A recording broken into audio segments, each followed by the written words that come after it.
Eu sou o fim e o começo. Olá, seja bem-vindo ao podcast do Cientista do Mundo, um dos melhores podcasts do Brasil.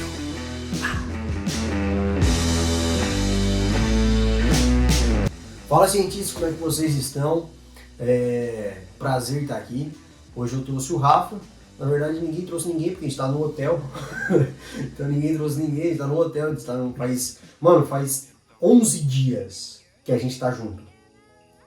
Pô, Que saco, hein? Pô, é bastante, não. Na verdade não faz 11, faz 10. Faz 10, por aí. Porque a gente tá junto, mano. A gente dorme, assim, ó, imagina acordar todo dia com o cientista. Tipo assim, a gente tá em cama separada, óbvio, né? Mas toda essa parada, e assim, ó, Rafa tem uma história muito doida que eu quero compartilhar com vocês. E vai ser como que essa história trouxe a gente até aqui. E do nada, Rafa falou pra contratar um chefe. Já pensou ser chefe de um milionário? Já pensou? É isso aí, irmão. A gente vai trazer as experiências pra vocês hoje. Beleza? Rafa, o que é o teu negócio? Qual é o teu business? Qual é a tua história? Fala pra galera aí. Beleza, vamos lá. Meu nome é Rafael Marques, eu sou um cara apaixonado por funis de vendas, que é uma estratégia de marketing digital pela internet. Estou no marketing digital desde 2013, quando era tudo mato, quando não existia conteúdo, quando não existia ninguém contribuindo gratuitamente com ninguém com dicas pela internet. Era só compre de mim ou se afasta. Era só assim. E eu iniciei nessa jornada de uma forma bem louca. Assim, vamos puxar aqui por que eu comecei a me tornar empreendedor. A maior parte dos empreendedores tem uma vontade muito grande de se tornar maior, de se tornar grande por algum motivo. Tem algo que grita dentro do coração dele falando, tá, eu fui destinado para a grandeza, nada me satisfaz e eu vejo as coisas de uma forma diferente e eu quero mais. O cara tem fome. Acho que é isso que caracteriza empreendedores, né? E o que acontece? Essa fome minha vem de algumas privações que eu tive na infância. Algumas delas só na minha cabeça. Massa. Porque a gente conta muitas historinhas, né? Sim. E depois a gente vai pesquisar, então nem existiu, mas tu contou essa história pra você a vida toda. Mas algumas sim. Então eu tive uma família, a parte do meu pai, da minha mãe. Meu pai é pastor de uma igreja batista, minha mãe foi professora a vida toda. E eles chegaram num nível de vitória perante aonde eles estavam enorme, muito grande. E a maior parte dos parentes dele, dos irmãos deles e tal, a galera não conseguiu. Então foi um vencedor de um lado, bem grande da família de parte dos pais, e uma vencedora bem grande da família de parte de mães. Mas é um vencer que, para onde a gente foi morar, a cidade que a gente foi morar, a igreja que a gente é um vencer perante onde eles estavam, né? Então, assim, minha mãe chegou a trabalhar, por exemplo, como professora de uma escola particular só para pagar a mensalidade da gente, pra gente poder estudar lá, e não receber nada, né? Sim. Só pra gente poder estudar. Era tu e teu irmão. Eu e meu irmão. E aí, videogame, essas paradas eu nunca tive na vida, morria de vontade de ter, e não tinha como ter. A gente foi meio privado de algumas coisas assim, mas eu tive alguns problemas. Por exemplo, eu tive problema de crescimento. Então, quando eu tinha 11 anos, a gente fez o raio-x e foi fazer acompanhamento com o endócrino lá, porque já sentia que estava atrasado. Minha idade óssea era de uma pessoa de 6 anos. Quando tinha quantos? 11. 11. Eu ia pra fila comprar lanche salgado, e aí os caras, quando é molecado assim, né, corre todo mundo quando libera no tocou o sino lá, corre todo mundo, só que aí cada um se empurra na fila e entra na fila e tal. Eu era aquele que ficava por último, e inúmeras vezes eu cheguei lá pra pedir o salgado e o salgado ter acabado. Sim. Saca? Aí você ficar sem comer, e aí você lá triste, porque você não tem força. Você é pequeno, você não consegue ir pra lá. Era péssimo em jogar futebol. Escolhe todo mundo, Ficava pra trás. só um ficava pra trás. Aí eu jogava handball com as meninas. Então, Tem uma galera se identificando, irmão. então, Que droga. aí eu... Você tem, ó, só deixa eu falar um negócio pra quem é escutando, ó. escutando indo pra trabalho, indo pra academia, ou sei lá, escutando, olhando pra cá, você tem chances, irmão. Tem como dar certo, tem como dar certo, irmão. E aí, o que acontece? A igreja que a gente foi, a gente foi frequentar, eu fui frequentar quando eu tinha uns 13 anos, era uma igreja que tem assim, pô, a galera classe média alta, e aí é uma cidade de interior, então não tinha tanto policiamento assim. Com 15 anos, tá todo mundo dirigindo. Só quem tinha carro. Sim. Então, quase todo mundo. Aí os caras lá, todo mundo com o carro dos pais, carrão, tinha um carro na época que era quase uma Evoque, que era X-Terra. X-Terra, claro. A máquina, e aí os caras lá, e aí eu querendo namorar com as meninas, né? Baixinho. Sem dinheiro. Idade óssea de 5 anos a menos. Sem dinheiro. Sem carro. Sem carro. Não dá pra competir. Não dá. E aí as meninas só queriam os caras. Saca? E aquela loucura de, tô apaixonado e ninguém te quer. E só os outros caras. Então, foi meio doido, assim. Eu lembro de ter várias vezes onde a galera, a cidade que eu morava, uma cidade que é Itamaraju, o nome, lá no sul da Bahia, que é próximo a uma praia chamada Prado. Então, Prado e Cumuruxatiba é bem perto, coisa de... Prado é tipo 30 minutos. Ou seja, a maior parte da cidade tem casa fora, ou amigo que tem casa no Prado, não sei o que. E quando dá no verão, tu pode correr pelado na cidade que não tem ninguém. Que ninguém vai te ver. Porque o povo foi todo. Uhum. E aí tinha isso que acontecia lá, o pessoal ia embora, aí eu ficava assim no verão, aí via, todo mundo foi. Aí eu ia de favor, eu ia ficar com a galera assim. Sim. Mas eu fui muito, eu curti pra caramba ali na infância, só que algumas coisas foram me marcando, sacou? Então, por exemplo, lanche na escola, eu era o cara que pedia pedaço. Sim.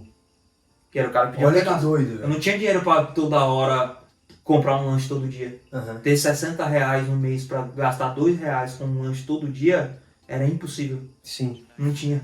Então era toda hora pedindo pedaço. E aí eu lembro de uma vez um colega que, quando eu lembro dessa cena, eu não consigo mais chamar de amigo, no meio de todo mundo assim, sabe? Todas as meninas mais bonitas da igreja, a galera da igreja toda saiu da igreja e ia lanchar em uma rua que era só de lanchonete. O cara deu um grito, falou assim, e era amigão, né? No meio de todo mundo: rapaz, você nunca tem dinheiro, não? Toda hora fica pedindo pedaço. Ai. Alto impacto emocional. Só murchei, assim. Tanto que uma época depois, fazendo regressão, essas paradas assim de hipnose, essa foi uma das cenas que eu tive que voltar.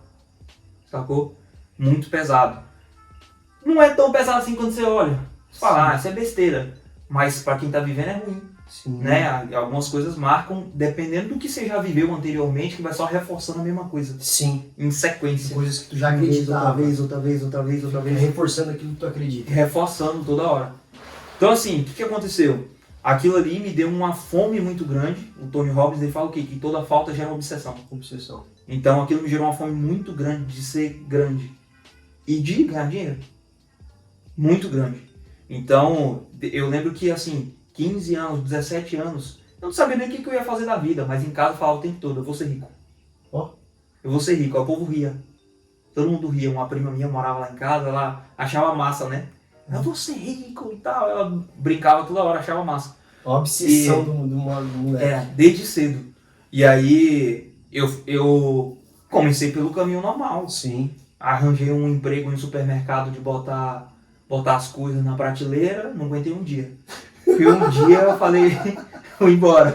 Falei, não, isso aqui dá pra mim não. Não nasci pra isso, nasci pra ser rico, mano. Vou ser dono do mercado, mas sacolar as coisas eu não fazia. Não deu, não aguentei. Sim. Aí beleza. Eu comecei a trabalhar numa gráfica. Aí eu comecei a fazer arte como designer. E eu virei o melhor cara dali. Tanto de design, me tornei o melhor cara da cidade. Na verdade, antes disso eu passei por umas 3 lojas que eu não aguentava ficar uns 3 meses em cada. Até que eu fui pra gráfica, acabei ficando lá. Aí me tornei o melhor designer da cidade. Na gráfica eu fazia tudo.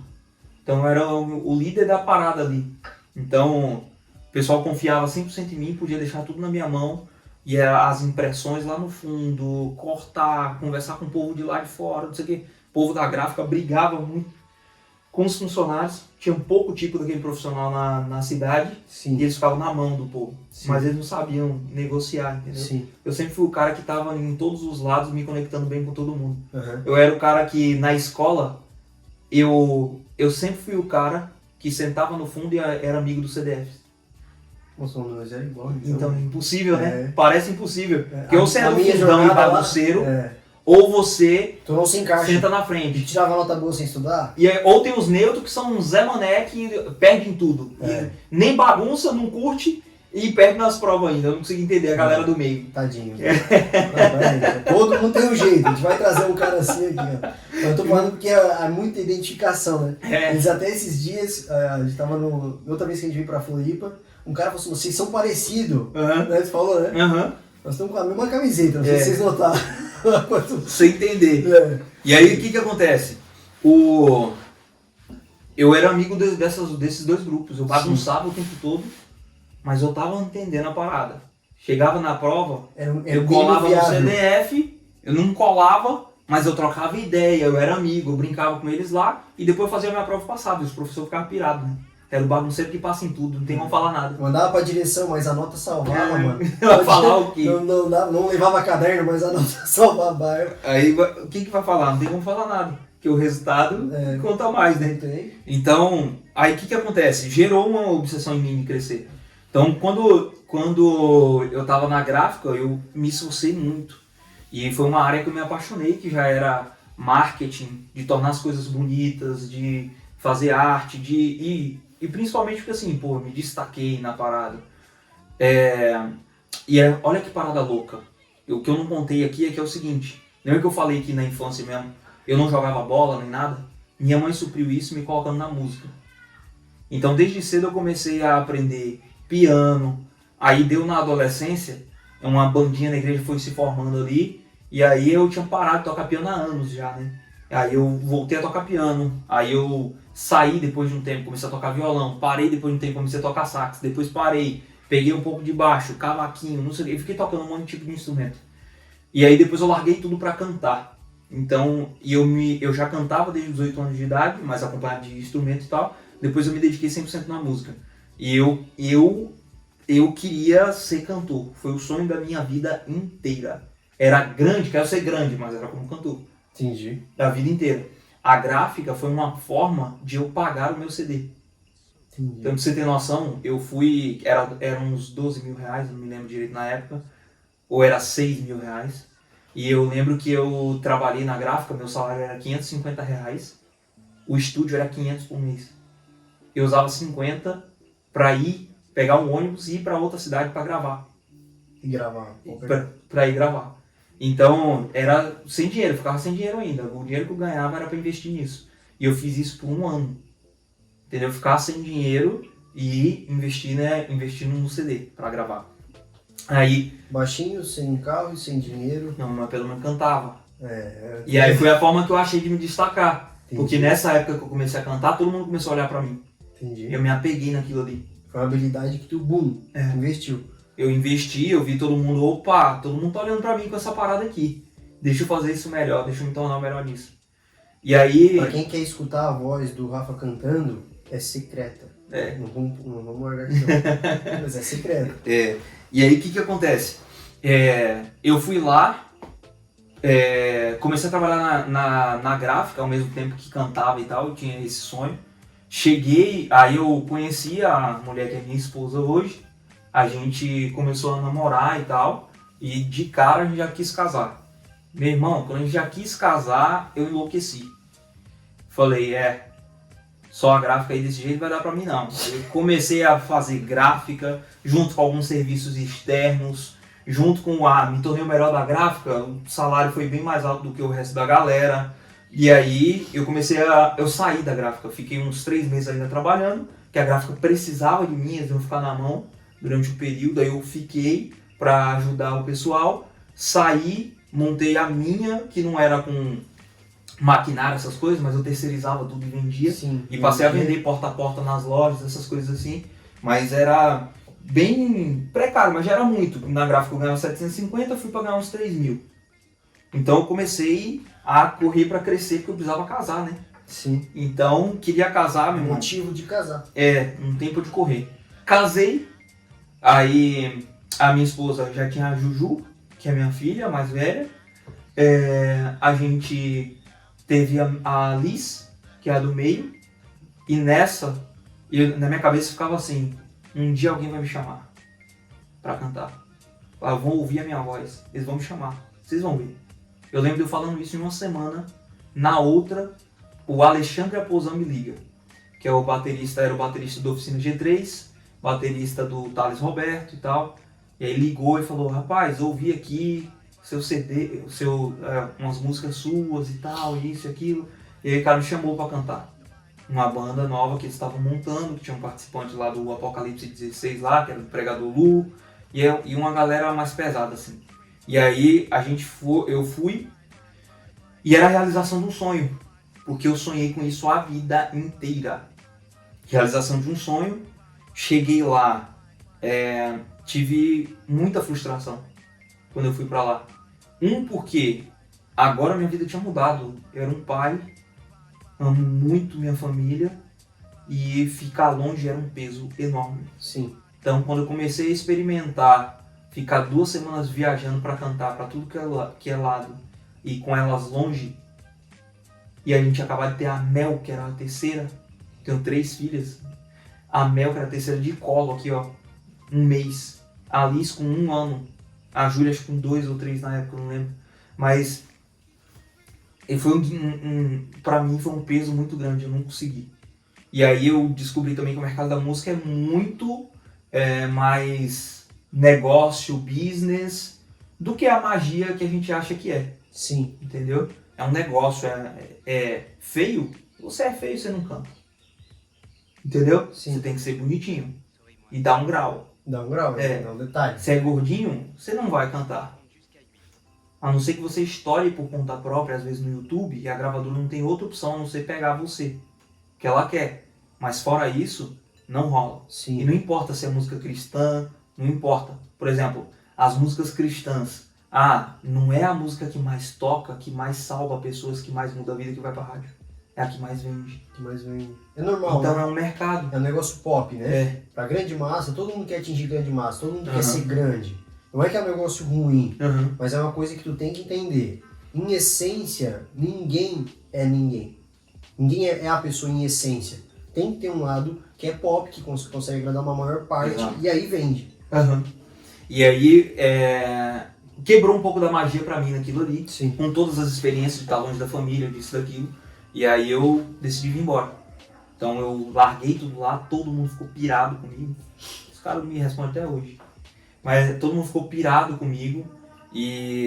Só que eu tinha que fazer, porque meu coração tava gritando, eu não aguentava mais ficar lá tocando. Não tinha, perdeu o brilho pra mim. E aí daquela hora ali eu falei, não, profissionalmente eu não quero mais nada. Era o meu sonho, quando eu fui pra lá eu vi que a parada é mais embaixo. E aí eu decidi não cantar mais profissionalmente. E nessa época eu já estava estudando marketing digital, foi mais ou menos em 2012 para 2013. Já estava estudando. Naquela época ali foi mais ou menos a época em que eu falei, não, agora eu vou entrar de cabeça.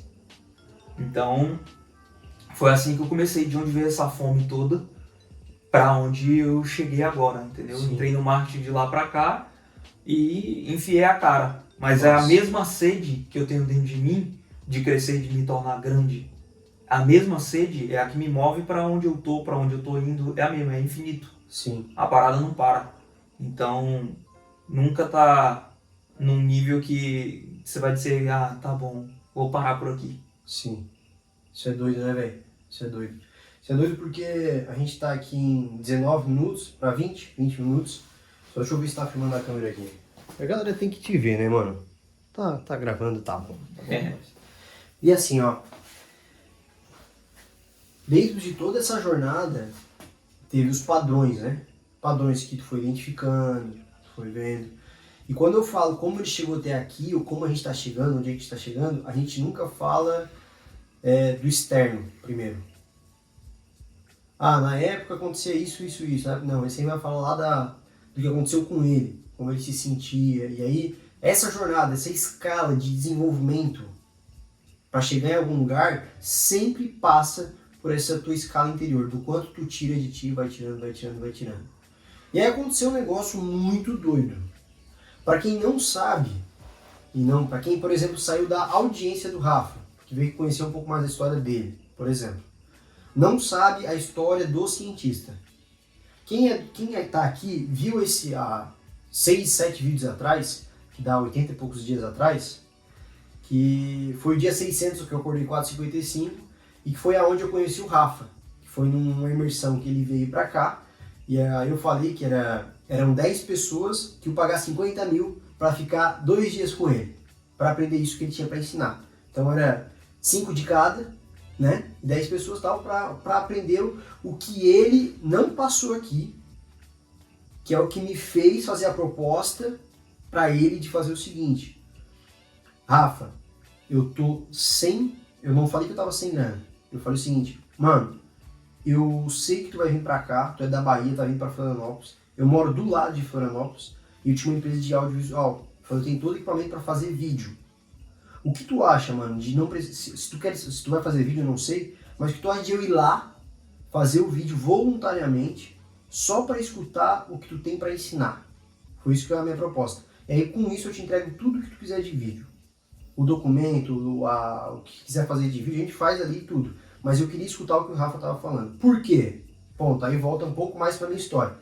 Essa história, eu comecei a escutar o Rafa, o que o Rafa está falando hoje do negócio dele, que é os funileiros, que é a galera que é um movimento que ele está criando, isso faz menos de um ano.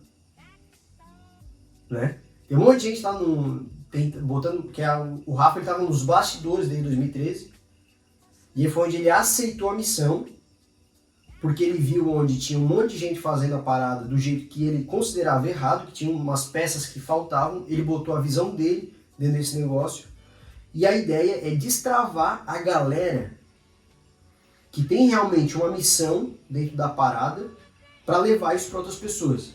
Não estou dizendo que a empresa, que a pessoa tem a missão, a missão da empresa, que é a visão do cara que está tocando a parada, para chegar em mais pessoas. O Rafa teve esse fogo dentro dele, essa vontade. Aí ele canalizou essa vontade para esse novo negócio. Ponto. Quando eu vi isso aí, eu falei, mano, eu vou lá. E eu vim. Quando eu vim, tem duas coisas que movimentam as pessoas. Uma é proposta e outra é propósito.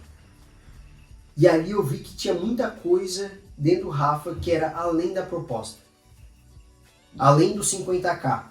Além da parada. Eu falei, mano, esse cara tem um negócio muito doido nele. Aí eu fiquei quieto, velho. A gente começou, aí tem todo aquele vídeo que é o acabou, que eu veio pra cá. Agora, mano, a internet, o podcast, ele tá aqui pra isso. É pra trazer mais realidade pro negócio. Sacou? Eu gosto do podcast por isso, porque não tem edição, eu quero trazer mais claridade da realidade. A realidade é o seguinte: tu mudou de nível. Tu saiu de trabalhar sozinho para vir em equipe, para vir em toda a parada. E a realidade, tu estava preparado para isso? Com certeza não. Quando eu tava em Brasília, e eu tinha um projeto de emagrecimento junto com minha esposa, e a gente estava em Brasília e já era eu que fazia tudo, né? Tudo só, assim, de editar vídeo, de fazer os copies, de criar produto novo, de fazer embalagem, mockup, era a parada toda, era tudo eu. Beleza. Óbvio, né? Minha esposa como especialista, fazendo a parte de especialista, mas todo o resto não tinha uma equipe, era eu equipe, né? Fazendo tudo. E a gente passou por um processo ali de chegar na beira de falir total, tudo geral. E aí a gente teve até que mandar nossas filhas uns 6 meses para Bahia para ficar com minha mãe. Eu não queria que elas vissem o processo que a gente estava passando. Era muito esforço. A gente não estava conseguindo nem dividir tempo entre ficar com elas e tentar virar o jogo. Então, óbvio, sabia que minha mãe, a avó apaixonada, cuida absurdamente bem, A gente mandou pra lá, foi uma dor absurda, um sofrimento brutal ao longo de 6 meses. Mas foi necessário. E aí o que acontece? E lembrando, tá, gente? Não é uma criança, são 3. É diferente a parada. Sim. Então, o que acontece? Quando a gente ficou ali tentando virar o jogo, trabalhando ali, já era um peso de estar sozinho e essa coisa toda, mas nessa de virar o jogo, a gente quebrou. Eu estava em um mastermind onde toda hora era uma estratégia nova e contraditória. Por exemplo, você não tem que fazer conteúdo, tem que fazer novos produtos, não sei o que. Um monte de conselho assim, que era meio furado. E óbvio, o cara tinha resultado, a gente ouve e começa a executar, né? E aí eu falei, beleza. Então eu me reclusei inteiro, eu tinha mais 2 encontros de mastermind ainda, era 6 meses de mastermind ainda que tinha. Eu me reclusei, eu falei, o problema sou eu. O problema sou eu tenho algum problema, tá errado comigo, por que dá certo pra todo mundo, dá errado pra mim, não tem condição, tá todo mundo falando que eu sou a mente mais brilhante do mastermind e eu não tenho resultado. O que tá acontecendo? O que é isso? E aí eu lembro de me reclusar, de passar uma época de chorar muito e de tentar virar o jogo ali só. E aí eu comecei a cavar fundo, né? Pra tentar encontrar o que eu ia me fazer virar o jogo. E aí depois de uns 4 meses eu comecei a ver uma parada que era um pouco diferente. Eu comecei a receber notícia de mais uma pessoa que também faliu. E aí eu fiquei assim, fiquei muito triste, conversei com a pessoa e tal, batemos um papo e tal, ok. E a pessoa me falou das mesmas coisas que eu vivi e os mesmos erros. Mesma coisa tinha acontecido, mesmo sintoma. A audiência não responder, a audiência saturar, as pessoas não comprarem mais de você, beleza. Aí o que acontece? Depois de um tempo, eu achei que era só mais uma. Depois de um tempo apareceu a segunda, terceira, quarta, quinta, sexta, sétima, oitava, foi quase umas 12. Cara, um absurdo. Naquela hora ali, eu fiquei com muita raiva. Muita raiva, porque eram coisas que eram prometidas e eu não recebi, sabe? Essas coisas assim que a gente ia relevando, mas quando eu vi que estava acontecendo com todo mundo, foi uma raiva muito grande que eu tive. E me deu mais gás para continuar cavando e procurando as peças que iam fazer virar o jogo. Então eu entrei num processo de imersão muito grande por uns 2 anos, desenvolvendo métodos e tal, e achei muita coisa que tinha lá fora que estava nas entrelinhas e que o pessoal, quando traz as estratégias para o Brasil, não traziam isso. Sim. Então tem muita gente no marketing digital que não conhece as peças, véio. Não conhece, o povo não sabe. E é muito doido, porque quando começa a aplicar, o negócio vira pra caramba, dá muito resultado. E são princípios e fundamentos. O funil, boa parte do funil que eu ensino, por exemplo, na Operação Funil de Strava, é igualzinho a uma campanha de aquisição que o povo fala. Só que a campanha de aquisição não funciona. A campanha de aquisição nunca dá ROI. A campanha de aquisição não consegue cumprir o papel dela. Por quê? Porque as peças que faltam não são estratégias novas, não são coisas novas, são princípios, fundamentos e regras. É a essência da coisa, de como ela tem que ser para funcionar. Botou a essência, virou o jogo. Tem o Chico lá que já fazia, ele viu eu ensinando a parada do funil e falou, mas isso aí eu já sei. E a empresa dele tava meio dando uma patinada, e aí eu falei, mano, só me escuta, é diferente. Ele seguiu a parada, a parada começou a explodir de novo. Porque são princípios, regras e fundamentos. E na maior parte das vezes é igual Sherlock Holmes fala. O segredo está nos detalhes. Sim. E aí esses detalhes fazem toda a diferença. Então, quando eu descobri essas peças, que eu comecei a voar e decolar de novo, eu comecei a querer ajudar essas pessoas. Porque era muita raiva que eu tava... Eu confessar, assim, eu me iniciei por raiva. Por muita raiva do que mentores estavam fazendo com as pessoas no marketing digital, não entregando, metendo em furada e tal, muita raiva, e em segundo ponto, com muita compaixão. Só que eu não queria entrar, porque eu fui o cara de bastidor o tempo todo, e porque a minha mente estava programada para eu ser cantor e não marqueteiro. Então, toda vez que eu ia e falava, eu tenho que entrar, porque eu tenho que ajudar as pessoas, minha mente falava, aí você nunca mais vai ser cantor. E aí eu nunca ia. Então eu fiquei travado uns 2 anos tentando ir sem conseguir. Aí eu fui fazer sessão de hipnose, aí eu fui fazer evento de desenvolvimento pessoal, até que no último que eu fiz, que foi um evento do Wendel Carvalho, o Protagon, maravilhoso o evento, Eu tenho uma foto minha dando um berro lá, gritando. Foi um dia onde, cara, tem uma dinâmica que faz lá que eu chorava amargamente, gritando assim. E você tem que colocar algo na frente que é como se fosse o teu sonho e tem várias pessoas te segurando que não te deixam chegar lá. É muito pesado. E o que estava na frente eram as pessoas. Não estava tentando buscar nada, dinheiro, nada. Eram 32 mil pessoas. Não sei porque que veio esse número, mas estava lá, era esse número. E eu chorava amargamente por aquela galera. E aí foi onde eu desbloqueei e falei, não, vou entrar, calei uma voz, falei, cantor profissional eu já não queria ser, mas a voz de ser cantor ainda estava lá falando comigo, sacou? Então eu desliguei essa vozinha e falei, vamos embora lá ajudar essa galera. Foi quando eu entrei. Só que eu entrei só com garra e vontade, entendeu? Porque eu fazia um nível de funil que eu fazia, se eu quisesse fazer só eles e fazer de vários nichos e tocar só, eu dava conta de fazer. Porque depois que está pronto, eu só precisava tocar tráfego, só anúncio. Mas o nível do que eu estou fazendo hoje é muito diferente. É salvar muita gente, é muito mais profundo. Não dá para ir só. Então eu entrei na cara e na coragem, não estava pronto de maneira nenhuma para fazer sozinho. Para fazer isso sozinho, de jeito nenhum. Doido. E aí que vem essa parada, né? De não tá pronto. Não tá pronto. Mano, aí aconteceu que aí tu acabou conhecendo a pessoa, viu o teu sócio, que é o Henrique, toda essa parada. E aí fez essa mentoria aqui em Floripa, aí eu apareci, junto com essa ideia de que a gente se uniu ali e tal. E aí a gente se encontrou, lembra que eu falei que eu tinha visto um negócio no Rafa que era que ia além do negócio. E aí, casa com a minha visão de liderança, onde eu tive uma visão de líderes desesperados precisando de ajuda. E eu ia ser curado disso, ia ser muito doido. E eu tava me preparando para isso. Ponto. Quando eu vim a primeira vez, a gente já acabou conversando depois, a gente até falou sobre isso hoje. Eu imaginei toda aquela situação da gente fazendo as paradas.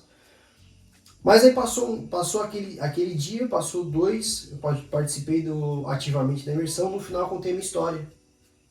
Contei a história, que aí todo mundo tinha que contar a história e tal. E aí o Rafa falou assim, ó, já todo mundo contou a história, agora eu quero te chamar o cientista do mundo para contar a história dele, por que ele tá aqui, porque ele não veio gravar, ele veio aprender. Aí foi onde eu subi ali e contei, falei desse negócio de liderança, uma galera chorou, eu chorei, todo mundo chorou, todos choramos. Mas é sobre a verdade, essa verdade por trás, né? Então, depois disso, mano, a gente acabou se conectando e tu me conectou pra vir pra gente fazer uma parada diferente, que já tava potencializando em ti. Que foi uma ligação, falou, cara, vamos fazer uma parada diferente, antes do Natal. Assim, ó, mano, vamos fazer um negócio diferente, quero ver se tu topa. Quando eu falei assim, topa, eu falei, mano, topa com força. Você vai entender isso aí. Presta atenção. Sabe que eu iniciei falando, eu sou o fim e o começo? Não. Isso era uma frase que eu falava o tempo todo e faz parte muito do que eu acredito. Eu acredito que eu sou o fim de toda a merda que eu vivi, de todos os problemas que eu trouxe que vieram da minha família. Eu sou o fim de ter visto familiares que tem privação pra caramba e que não dá conta de virar o jogo. Eu sou o fim de famílias desestruturadas, sem princípio, sem valor, sabe? Que tem muita briga, que tem muita confusão. Eu sou o fim de uma família que não tem dinheiro. Eu sou o fim disso. Eu sou o fim de sofrimento. E eu sou o começo de uma nova história. Isso aí. Então encerra em mim. E a partir de mim não tem mais isso. Sacou? Do jeito que Deus é o princípio e o fim, nós somos o fim e o começo. Sim. Da mesma forma. Então, eu sou o fim e o começo. Você tem que lembrar disso. Vocês estão ouvindo aí, vocês têm que lembrar dessa parada. Vocês são o fim dessa porra toda. Vocês são o começo da virada. Só basta vocês decidirem. Então, toda busca por ajuda, toda busca por mais pessoas, toda busca por falar assim, mano, eu não tô performando o suficiente. Se você for olhar a história, você vai entender uma coisa. Olha o que eu tô fazendo hoje. Minha maior privação foi de tamanho e dinheiro. Foi a maior que eu tive. Isso se tornou obsessão para mim. E quando eu venci, eu não aceito mais ninguém ficar embaixo. Sacou? O que acontece agora? Quando eu tô puxando as pessoas, eu tô puxando todo mundo que tá pequeno e que tá sem dinheiro. E eu tô falando, meu irmão, vambora.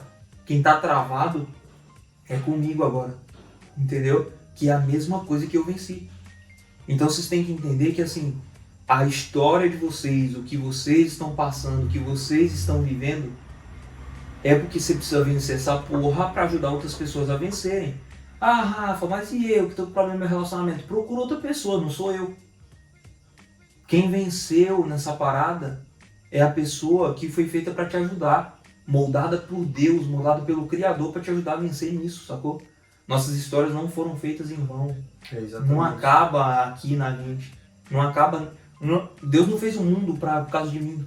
Sim. Tem uma parada muito maior. Eu faço parte de um plano. Ok? Por isso que quando a gente vê assim, ó, eu vejo no marketing digital existem ganchos, né? São formas de atrair as pessoas. Se eu quero atrair pessoas no marketing digital, eu posso criar um livro que é de copy e atrair as pessoas que estão interessadas em copy. Criar um livro de anúncios e atrair as pessoas que estão interessadas em anúncios. Criar um livro de como fazer curso e atrair as pessoas que estão interessadas em curso. O Papai do Céu faz a mesma estratégia. Nós somos os imãs. Nós somos os anzóis que ele joga. E ele tem vários segmentos. Cada um em uma área, moldado e forjado para fisgar o tipo de peixe certo. Exatamente. Entendeu? Cada um na sua área. Então, o que acontece? O que vocês estão passando hoje, o que você está passando hoje, é necessário para quem você vai se tornar, e quem você se tornar é necessário para quem você vai salvar. É isso aí. E é toda a busca que eu fui em torno de... Você vai entendendo que assim, ó, caramba, só até onde eu vim aqui não é o suficiente. E aí você vai entender, não, sozinho não dá mais. Você fala, eu preciso de mais ajuda, eu preciso de mais gente. Tem mais gente para alcançar. E a gente tem nossas falhas, velho. Tem nossas falhas diárias. Todo mundo tem esse propósito que é lindo e tudo que eu tô contando aqui parece um filme. Tá bom, mas enquanto isso eu tô lá. Eu acordo, eu tomo meu banho, eu escovo meus dentes, eu tenho que dar atenção para minha esposa, eu tenho meus arranca-rabo com ela, a gente se ama, volta lá com certo, eu cuido das minhas filhas. Em outros momentos elas estão me chamando e eu não tenho como dar atenção 100%, porque eu tô trabalhando, aí eu volto, vou lá, fico com elas, levo para brincar e tal. Então é uma vida completamente normal. Só que tem um propósito por trás, o que deixa a parada um pouquinho mais difícil. Sim. Então, não é nenhuma vida em que eu vivo ao léu e nenhuma vida em que eu vivo 100% para o propósito, porque ninguém vai fazer esses dois, não existe. Sim. Não existe isso. Então, você precisa entender que assim, e aí você não consegue dar foco 100% na parada, porque você está tendo que dividir o seu propósito entre um emprego e aquilo que você quer construir. Ok, você vai ter que fazer isso. É necessário, vai ter que fazer isso por um tempo. Até o momento em que você consiga. E as coisas levam tempo. Levam tempo. Eu jurava que eu faturar muito, muito. Ia ser em uns 2 anos, quando eu tinha 19. Eu fiz 30. Sacou? Leva tempo a parada. Só que você tem que só prosseguir, continuar, entender que você é o fim da parada. E às vezes esse fim é um dia a mais do que o dia que você tá hoje. Doido, né? Falta um dia. Um dia tu tá pra desistir e no outro aparece um cara que te destrava. É isso aí. Vira o jogo. É um dia. Sacou? Um dia. E geralmente, o dia do fundo do poço, ele só tá querendo te impedir do que tá pra acontecer logo depois. Sim. Geralmente é isso. É o momento que tu fica com um estado emocional mais baixo, que te faz questionar e te faz fazer a pergunta: o que eu tô fazendo? Por que eu tô fazendo isso? E aí tu começa a chegar na verdade. Na verdade, tu começa a se libertar, velho. Enquanto, eu costumo dizer, enquanto o que é tá bem? Tá com saúde, tá bem relacionado com pessoas, estar bem posicionado financeiramente, ter uma vida boa social. Quando tá isso acontecendo, qualquer um tá do teu lado, irmão. Tu mesmo se sente bem, qualquer um se sente bem em qualquer lado, quando tá do teu lado. Agora, quando essas coisas começam a quebrar, só resta a verdade. E essa é a parada que a galera foge, a verdade. A galera não quer saber a verdade. Não quer saber que é difícil. Ela quer saber que quer faturar. A pessoa não quer saber que... Ela quer saber do quê? Ela quer saber de ter um relacionamento feliz, perfeito. Mas ela não quer saber de desenvolver e ser uma pessoa massa para outra também se inspirar e para fazer o negócio acontecer. Tu sempre quer o lado mais fácil. Só que é uma ilusão o lado fácil. É uma ilusão o lado difícil. Os dois são uma ilusão. Porque só existe a verdade, que é o processo onde todo mundo passa para alcançar qualquer coisa, desde que valha a pena. Se tu acha que pensou uma coisa que vale a pena, tu vai fazer. Eu lembro que uma mulher tava falando que ela queria parar de fumar. E aí ela descobriu, mano, que ela tava com câncer. E ela já queria parar. Mas o que ela fez? Ela não parou. Ela continuou. E aí, por incrível que pareça, tinha um cara que ela ficou amiga por causa do tratamento, não sei o que, e aí esse cara morreu. E ela foi no enterro. A hora que ela foi no enterro, ela olhou a netinha do cara lá. Na hora ela pensou, talvez eu não tenha coragem eu não tenha um bom motivo pra parar de fumar por causa de mim. Ela olhou pra neta dela e ela parou naquele instante. Bum! Acabou. Que é o que movimentou ela a fazer aquela parada. Por isso que não existe fácil, não existe difícil. Existe um motivo que não te leva a fazer a parada. Sacou? Quando a gente conversou e eu falei assim, ó, Rafa é um monstro, não sei quem é um monstro, não sei o que, mas não é nada perto da pessoa que tu tem que ser pra alcançar o que tu quer, porque tu foi chamado. E por isso a gente tá em desenvolvimento, mano. Não é um desenvolvimento assim, ó, vamos fazer tal coisa, uma organização, não é sobre isso, é íntimo. Tu viu que é história, sacou? E aí no último podcast que eu tava gravando lá embaixo, na coisa eu falo exatamente isso. Que o problema e a oportunidade são as mesmas coisas. Total. É um processo de evolução que vocês têm que estar ligados o tempo todo. Porque assim, é muito doido, é muito mais sobre desaprender do que aprender. Que doido, velho. É muito mais. Eu tava falando para o cientista aqui que eu pego as coisas muito no ar. Muito no ar. O povo leva 1 hora fazendo uma reunião, em 5 minutos eu entendi tudo. Eu já podia ligar tudo. Eu pego as coisas muito no ar. Só que por isso me dá uma certeza absoluta de muita coisa muito grande. E quando eu tenho certeza, é muita certeza.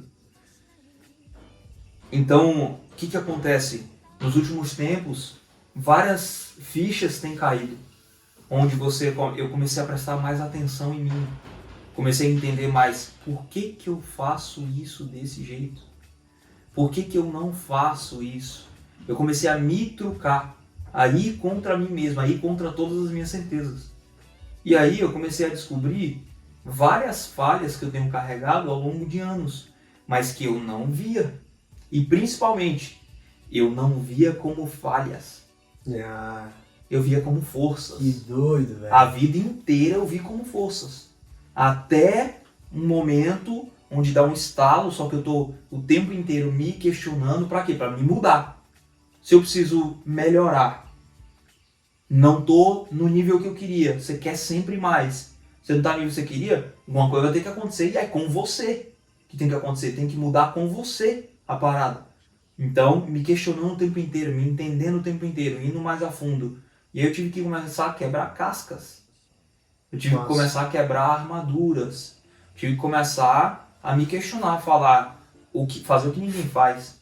Falar, será que eu tô realmente certo? Será que não tá errado isso aqui? Sabe, as coisas que você mais tem certeza. Você parar e começar a questionar. Começar a entender. Por que eu tenho certeza disso? Mas e se fosse eu? Como é que eu agiria? E se fosse eu, como eu me sentiria? E aí começando a entrar nessas paradas para você se moldar e para você se mudar. Por quê? Você tem que ser o fim da parada para ter um novo começo. Você tem que ser o fim da parada. É o fim de quê? É o fim das falhas. Doido, né? É o fim do que tá te bloqueando, é o fim do que tá te parando. E aí você vai encontrando isso ao longo do tempo, um por um. Desde que você esteja com o radar ligado. Nos ambientes certos, né, velho? Com as pessoas certas, né? Escolher boas decisões, mano. Pô, vou pra lá, vou pra cá, vou comprar esse livro, vou seguir esse cara. Não vou pra lá, não vou pra cá, não vou seguir esse cara. Isso é doido, mano, porque é assim que o cara aprende. É assim que o cara aprende, os ambientes e o pau pega. Total. Eu tive um processo de evolução muito grande com livros. Eu engolia livros, muitos. E isso foi uma evolução brutal desde a época em que eu saí de gráfica, visão de empregado e tal, essas coisas assim. Brutal. E aí me levou até um nível. Aí depois de um nível eu tive que parar de ler. Parar de ler pra quê? Executar muito mais do que eu estudei. Então beleza, eu parei de ler. Pau, estudando. Ou aplicando, né? Sim. Aplicando tudo. Ok. Aí chegou num outro nível agora que tem que voltar a ler. Então, só que são para outras habilidades, para outros focos. Okay? Para outros problemas. Para outros problemas. Que são as oportunidades do negócio agora. Exato. Então tem que ficar ligado e analisar quais são suas falhas. Começa a buscar informação sobre aquilo ali. Não é aceitar que Acho você... o cara bom nisso. Não é aceitar que você tem preguiça e dorme até tarde e falar, eu sempre fui assim. Não, peraí. Como é que eu estudo então sobre rotina, sobre produtividade? Como é que eu estudo sobre performance? Ok, quais são os livros? Quais são os cursos? Quais são o psicanalista? Ou qual é a raiz disso? Por que eu tô desse jeito? É o que? É hormônio? É psicológico? Alguma coisa que eu passei lá atrás? E começa a cavar. Então você tem que entender onde é que estão suas falhas, quais são as áreas, quais são as coisas que estão acontecendo e começar a ir atrás. Não é ler qualquer livro de qualquer coisa. Vai em busca daquele que está te impedindo naquele momento, o maior de todos, e pau! Come ele. Come ele. Vai pro próximo. Você começar a se desenvolver e se mudar. Doido. Surreal, irmão. Surreal. Tá aí essa semana. Foi doida? Maluquinha. Bem doida, bem pesada, bem puxada. Tá, olha só, deixa eu te falar. Tem dias que o Carlos não acorda 4h55? Não tem. Tá. É impossível. Tá, eu acho que tem, que essa noite eu acordei outro horário. Você acordou que horário? Que hora que eu acordei? Você acordou 1h pouca da manhã. E ficou ligado até virou. Tô aqui, 1h30. A galera Tá vendo? Você não acordou 4h55 hoje. A galera Você acordou 1h30. É isso aí, irmão. E nós estamos quebrando tudo. Pois é. É isso aí, essa parada. A galera não sabe sobre os bastidores. O que Mano, tu acha... esse cara é insuportável. Ele acorda 4h55 todo dia, fazendo o maior barulho. BUM! Mas essa é a parada, mano. Mas é aquilo que movimenta. Pessoas como o Rafa, pessoas que são líderes, pessoas que têm que tem essas travas, assim como eu tenho, assim. É Salomão que Salomão falou. É ferro que afia como o próprio ferro. Um ser humano tá do lado do outro. E foi um prazer, mano. Prazer. Toda vez que eu venho, já essa quarta vez que a gente se encontra, né? A gente passa um tempo de desenvolvimento bruto. Mas dessa vez, dormir todo dia do teu lado, mano. Chega, velho. Chega. Foi animal. Vaza. Destravamos uns 10 anos, mas vamos pra frente. Mas o que eu quero dizer, mano, é que é uma honra estar aqui contigo. É uma honra te ver fazendo as coisas que tu faz com maestria. Fazer a paixão que tu tem pelas paradas. E eu já te falei, mano. Isso não é o começo do começo ainda das paradas que a gente vai fazer. Beleza? Como é que a galera te acha? _ Rafael Marques. Tá? Só procurar no Instagram lá. Tá. E tens uma indicação de conteúdo especial para entender mais sobre o teu negócio, sobre a tua teoria, essas paradas que tu ensina? Tem uma coisa que tu indica a galera ler? Vai pro Instagram. Vai pro Instagram. Se for pra lá, já vai começar a entender, vai achar o direcionamento de tudo, vai ver lives, Vai ter o live, vai ter livro, vai ter tudo lá. Vou encontrar por lá. Tá, beleza. Cientistas, prazer ter vocês aqui. Esse foi o Segunda-feira Bruta. Tem mudança vindo pela frente? É óbvio. O negócio não vai parar de mudar, a gente vai quebrar tudo. E esse é o começo do começo. Beleza? Tamo junto. Vamos Só lembra aí, esse é o fim e o começo. Esse é o fim. Você é o fim e o começo. Deixa eu te falar. No segundo mês de casamento, fiz um drive e meu nome é Sampaio. Né? Eu botei família Sampaio renovada.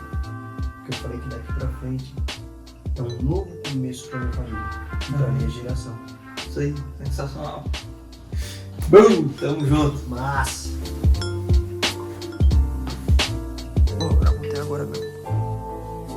Cientista Gold assiste até o final.